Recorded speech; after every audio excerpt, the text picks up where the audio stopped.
Bam! Hi, I'm Rayceen Pendarvis, and I'm here with Shelia Bryant. Shelia Bryant. You're running for office. Tell us the office you're running for. I'm running for Congress in Maryland's 4th Congressional District. How about that? So tell us a little bit about your background. Where you're from, and tell us a little bit about your education and why you're running.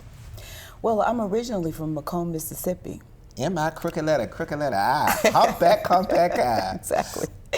And so my uncle was a civil rights leader there. He was president of the NAACP in my city. And in fact, he's the one that got Bob Moses to come down and do Freedom Summer and to help register black people to vote. So that's kind of the reason that I'm running in a way, is because he's inspired me. That you don't really get the opportunity to just live for yourself. You have an obligation to give back. You know, that's kind of my structure. That's my initial reason for running, for feeling that I have an obligation. How about that? With a legacy, a rich legacy such as yours, a legacy of civil rights and change and fighting to make this world a better place. Exactly. And so I attended Jackson State University, which is an HBCU. You know what? Exactly. Sonic Boom of the South. I love it. And then I went to law school in San Diego at Thomas Jefferson School of Law.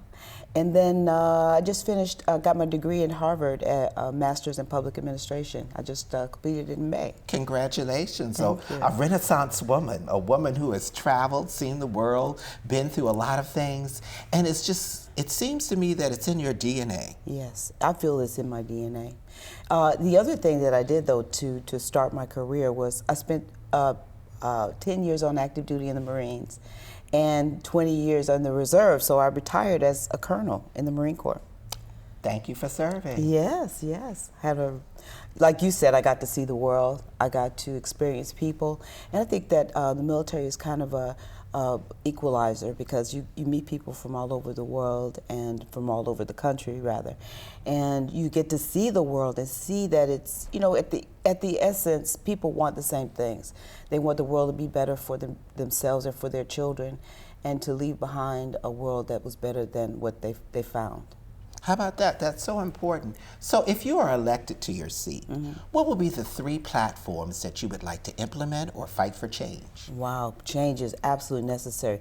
I think we have a fundamental crisis in leadership right now. And so one of the things I'd like to do is to make sure that people are awake and realize that just because Obama was elected, it didn't solve all our problems.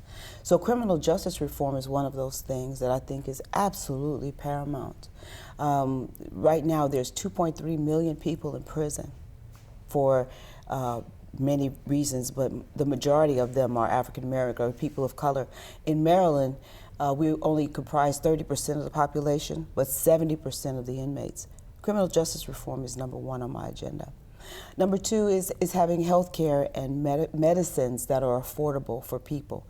My aunt had some medical issues, and I remember going to the pharmacy with her, and the medicine was $600. She only received $800 from Social Security every month.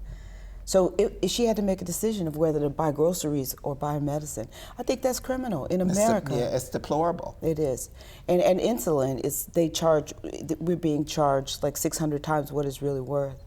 I think that's horrible. The other issue is affordable housing for people who are returning citizens, for people who are veterans, or people who are poor. We've criminalized poverty in America.